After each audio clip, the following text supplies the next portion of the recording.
ഡൽഹി ആകമാനം ഇളക്കി മറിച്ചുകൊണ്ട് അടിയും പിടിയും കലാപവും ഒക്കെ ഉണ്ടാക്കിയ ഈ CJP-ക്കാരും അവരോടൊപ്പം ചേർന്ന് നിൽക്കുന്ന ഈ പറയുന്ന കോൺഗ്രസ്സുകാരുമൊക്കെ ചോദിക്കുന്ന ഒരു ചോദ്യമുണ്ട്. നീറ്റ് പരീക്ഷയുടെ ചോദ്യപേപ്പർ ചോർന്നിട്ട് നിങ്ങൾ എന്താണ് സർക്കാരെ ചെയ്തതെന്ന് ചോദിക്കുന്നുണ്ടല്ലോ.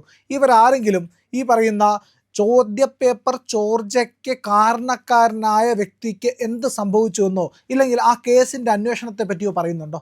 നമ്മുടെ മീഡിയ, പ്രത്യേകിച്ച് കേരളത്തിലെ മാപ്രകൾ എന്തുകൊണ്ടാണ് ഇതിനെപ്പറ്റി ഒരു വക മിണ്ടാതിരിക്കുന്നതെന്നറിയാമോ? എന്തുകൊണ്ട് ഇവർ അവിടെ നടന്ന ചോദ്യപേപ്പർ ചോർച്ചയുമായിട്ട് ബന്ധപ്പെട്ട അന്വേഷണങ്ങളെ പറ്റി ഒരു വക മിണ്ടാത്തത്?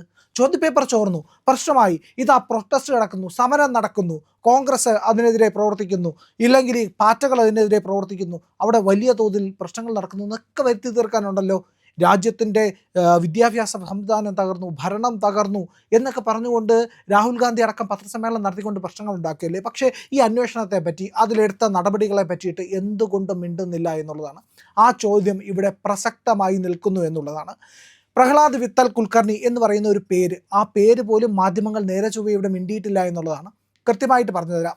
അതായത് നീറ്റ് പരീക്ഷയുടെ ചോദ്യപേപ്പർ ചോർത്തുന്നതിൽ ഏറ്റവും പ്രധാന പങ്ക് വഹിച്ചത് ഈ PV കുൽക്കർണി എന്ന് പറയുന്ന വ്യക്തിയാണ്. അദ്ദേഹത്തിൻ്റെ പേരാണ് പ്രഹ്ലാദ് വിത്തൽ കുൽക്കർണി എന്ന് പറയുന്നത്. മഹാരാഷ്ട്രയിലെ ബീഡ് എന്ന് പറയുന്ന ജില്ലയിലെ സ്വദേശിയാണ്. ലാത്തൂർ ദയാനന്ദ് ജൂനിയർ കോളേജിൽ 24 മുതൽ 28 വർഷം വരെ, ഏതാണ്ട് 10-28 വർഷം ഒരു കെമിസ്ട്രി ലെക്ചറായിട്ട് വർക്ക് ചെയ്ത ആളാണ്. കെമിസ്ട്രി ലെക്ചറായിട്ട് വർക്ക് ചെയ്ത ആൾ എന്ന് പറയുമ്പോഴത്തേക്കും സബ്ജക്റ്റ് എക്സ്പേർട്ട് ആയിരിക്കും. കൃത്യമായിട്ട് ഓരോ വർഷവും കുട്ടികളെയൊക്കെ പഠിപ്പിച്ച് വന്നതുകൊണ്ട് തന്നെ സബ്ജക്റ്റിനെ പറ്റി നല്ല ധാരണയുള്ള ആൾ. അതുകൊണ്ട് തന്നെ NTA-യുടെ, നാഷണൽ ടെസ്റ്റിംഗ് ഏജൻസിയുടെ സബ്ജക്റ്റ് എക്സ്പേർട്ടുകളുടെ ലിസ്റ്റിലേക്ക് ഇയാൾ കയറി പറ്റിയിട്ടുണ്ടായിരുന്നു. ചോദ്യപേപ്പറിലേക്ക് ആക്സസ് കിട്ടാൻ വളരെ എളുപ്പമുള്ള ഒരു പൊസിഷൻ, അതായത് കെമിസ്ട്രി സബ്ജക്റ്റിൻ്റെ ചോദ്യങ്ങൾ തയ്യാറാക്കുന്നതിൽ നിർണായകമായിട്ടുള്ള പങ്ക് വഹിക്കുന്ന ആൾക്കാരിൽ ഒരാളാണ് എന്നുള്ളതാണ്. അവിടുത്തെ മെത്തേഡ്, NTA-യുടെ മെത്തേഡിലേക്ക് ഇയാൾ സെലക്ട് ചെയ്യപ്പെടുന്നു. അവിടെ നിന്ന് ചോദ്യപേപ്പർ തയ്യാറാക്കുന്ന വിധത്തിൽ ആ മെത്തേഡിലേക്ക് ഇയാൾ ഭാഗമാകുന്നു എന്നുള്ളതാണ്. സാധാരണഗതിയിൽ നമ്മുടെയൊക്കെ UPSC-യുടെയോ PSC-യുടെയോ ഒക്കെ ചോദ്യപേപ്പർ തയ്യാറാക്കുന്നതിനകത്ത് ആരാണ് ചോദ്യം തയ്യാറാക്കിയത്, എവിടെ നിന്നുള്ള ചോദ്യമാണ് ഇതിനകത്ത് ഉൾപ്പെടുത്തുന്നത് എന്നുള്ളതിനെ പറ്റിയിട്ട് ചോദ്യം തയ്യാറാക്കി കൊടുത്തവർക്കോ അതല്ല എങ്കിൽ ചോദ്യങ്ങൾ ഇതിലേക്ക് സെലക്ട് ചെയ്ത ആൾക്കാർക്കോ അറിയാൻ കഴിയില്ല എന്നുള്ളതാണ് ഏറ്റവും പ്രധാനപ്പെട്ട കാര്യം. കാരണം ഇതൊരു ബ്ലൈൻഡ് പ്രോസസ്സായിട്ടാണ് നടത്തുന്നത്. PSC-ക്ക് എന്ന് പറഞ്ഞു കഴിഞ്ഞാൽ ചോദ്യം ഒരു സബ്ജക്റ്റ് എക്സ്പേർട്ട് ഉണ്ടെങ്കിൽ അതുപോലത്തെ 10 പേരെ സെലക്ട് ചെയ്യുന്നു. എന്നിട്ട് ഈ 10 പേരിൽ നിന്ന് 10 ചോദ്യങ്ങൾ വീതം സെലക്ട് ചെയ്യുന്നു. നമുക്കറിയാമല്ലോ PSC-ക്ക് 10 ചോദ്യങ്ങളാണ് ഒരു സെറ്റിൽ ഉണ്ടായിരിക്കുക എന്നുള്ളത്. അപ്പോൾ 10 ചോദ്യങ്ങളുടെ 10 സെറ്റ് തയ്യാറാക്കിയിട്ടുണ്ട്. അതിൻ്റെ ഉത്തരവും ഉണ്ടാവും. അതിൽ നിന്ന് ഏതാണ് സെലക്ട് ചെയ്യുക എന്നുള്ളതിനെ പറ്റി അറിയില്ല. കാരണം 10 ചോദ്യപേപ്പറുകൾ തയ്യാറാക്കിയത് 10 എക്സ്പേർട്ടുകളാണ് ഒരേ സബ്ജക്റ്റിൽ. ഇത് ലോട്ടിട്ടാണ് എടുക്കുന്നത്. അതിന് പ്രത്യേകം കോഡുകളൊക്കെ തയ്യാറാക്കിയിട്ട് ലോട്ടിട്ടാണ് എടുക്കുന്നത്. അപ്പോൾ പോലും അറിയാൻ കഴിയില്ല ആരാണ് ഏത് സബ്ജക്റ്റിൽ, ഏത് സബ്ജക്റ്റ് എക്സ്പേർട്ടിൽ നിന്നാണ് അയാളുടെ ചോദ്യമാണ് തിരഞ്ഞെടുത്തതെന്ന് അറിയാൻ കഴിയില്ല. ഇത് നേരെ പ്രസ്സിലേക്കാണ് പിന്നെ പോകുന്നത്. പ്രസ്സിലുള്ളവരാണ് ഈ ചോദ്യം കാണുന്നത്. അത് ഏറ്റവും സെക്യൂരിറ്റി പ്രസ് ആകുമ്പോഴത്തേക്കും അവിടെ വേറെ ആർക്കും ഇതിൽ ആക്സസ് കിട്ടില്ല. കൃത്യമായിട്ട് അത് പ്രിൻ്റ് ചെയ്യുന്നു, സീൽ ചെയ്യുന്നു, തിരികെ വരുന്നു.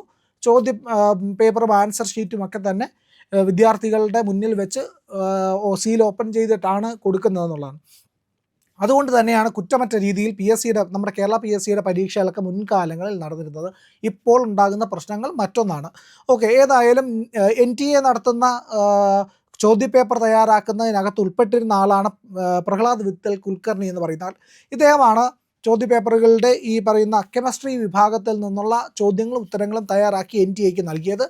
NTA ഇത് വെച്ചിട്ടാണ് നീറ്റിൻ്റെ പ്രവേശന പരീക്ഷയ്ക്കുള്ള ചോദ്യപേപ്പർ തയ്യാറാക്കുന്നത്. ആ ചോദ്യപേപ്പറിലേക്ക് ഈസിയായി ആക്സസ് കിട്ടിയ ഒരാളാണ് എന്നുള്ളത്. ഇതിനകത്തെ പ്രശ്നം നമുക്ക് കൃത്യമായിട്ട് അറിയാൻ കഴിയുന്നു. ഒരാളെ വിശ്വസിച്ചിരിക്കുന്നു NTA-യുടെ ഉദ്യോഗസ്ഥർ എന്നുള്ള പിഴവ് അവിടെയുണ്ട്. NTA-ക്ക് ചില തെറ്റുകുറ്റങ്ങൾ പറ്റിയിട്ടുണ്ട് എന്നതും വ്യക്തമാണ്. പക്ഷേ ഇവിടെ പ്രഹ്ലാദ് വിത്തൽ കുൽക്കർണി എന്താണ് ചെയ്തത്? തനിക്ക് ഇത്രയും കാലമായിട്ട് നടത്താനുള്ള ഒരു യോഗ്യത, അതായത് ചോദ്യപേപ്പറിലേക്ക് ആക്സസ് കിട്ടിയ ഒരാൾ എന്നുള്ള നിലയ്ക്ക് അയാൾ അതിനെ ദുരുപയോഗം ചെയ്യുകയായിരുന്നു. എന്തു ചെയ്തു? ഈ പറയുന്ന ചോദ്യപേപ്പറുകളുടെ വിവരങ്ങൾ പുറത്തേക്ക് കൊണ്ടുവന്നു, അതെടുക്കുന്നു. എന്നിട്ട് ഇയാളുടെ കോച്ചിങ് സെൻറ്ററിൽ വളരെ രഹസ്യമായിട്ട് ഒരു രഹസ്യ സ്പെഷ്യൽ കോച്ചിങ് ക്ലാസ്സുകൾ നടത്തുന്നു. അവിടെ കുട്ടികൾക്ക് ഇത് ഡിറ്റക്റ്റ് ചെയ്ത് കൊടുക്കുന്നു. ഇതാണ് ചോദ്യം, ഇതാണ് ഉത്തരം എന്നുള്ളതെല്ലാം പറഞ്ഞു കൊടുക്കുന്നു. കുട്ടികൾ ഇതെല്ലാം നോട്ട് ബുക്കിൽ എഴുതിയെടുക്കുന്നു, പരീക്ഷയ്ക്ക് വേണ്ടി തയ്യാറാകുന്നു. അപ്പോൾ ഈ നോട്ട് ബുക്കിൽ തയ്യാറാക്കിയ ആൻസറുകളും ചോദ്യങ്ങളും ഉത്തരങ്ങളും എല്ലാം തന്നെ ഈ പരീക്ഷയ്ക്ക് നടത്തിയ ചോദ്യങ്ങളുമായിട്ട് വളരെയധികം ഒത്തു നിൽക്കുന്നതായിരുന്നു. അത് തന്നെയാണ് ഇയാൾ ചോർത്തി കൊടുത്തത് എന്നുള്ളത് ഏറ്റവും പ്രധാനപ്പെട്ട കാര്യം. അങ്ങനെ വരുമ്പോൾ CBI ഈ കേസിലേക്ക് ഇടപെടുന്നു. CBI മെയ് 3 നടന്ന നീറ്റ് UG പരീക്ഷയുടെ ചോദ്യങ്ങൾ ലീക്ക് ചെയ്തതായിട്ട് കണ്ടെത്തുന്നു. ഇയാളെ അറസ്റ്റ് ചെയ്യുന്നു എന്നുള്ളതാണ്. അപ്പോൾ ഇയാളെ ഒരു കിങ് പിൻ എന്നാണ് CBI പോലും വിശേഷിപ്പിക്കുന്നത്. ഏറ്റവും പ്രധാനപ്പെട്ട വ്യക്തി, ഈ ചോദ്യപേപ്പർ ചോർച്ചയിൽ ഉൾപ്പെട്ട ഏറ്റവും പ്രധാനപ്പെട്ട വ്യക്തി എന്നുള്ളതാണ്. അതോടൊപ്പം തന്നെ ഇയാളുടെ ഒപ്പം മറ്റൊരു വ്യക്തി കൂടി ഇതിനകത്ത് ചോദ്യപേപ്പർ ചോർച്ചയ്ക്ക് കാരണക്കാരനായിരുന്നു. അതായത് മനീഷ വാഗ്മാരെ എന്ന് പറയുന്ന ഒരു വ്യക്തിയാണ് ഇയാൾക്ക് പ്രധാന സഹായിയായി നിന്നത് എന്നുള്ളതാണ്. ഏതായാലും പിന്നീട്, അതായത് മെയ് 15 കൂടിയാണ് ഈ PV കുൽക്കർണി CBIയുടെ കസ്റ്റഡിയിലേക്ക് ആകുന്നത് എന്നുള്ളതാണ്.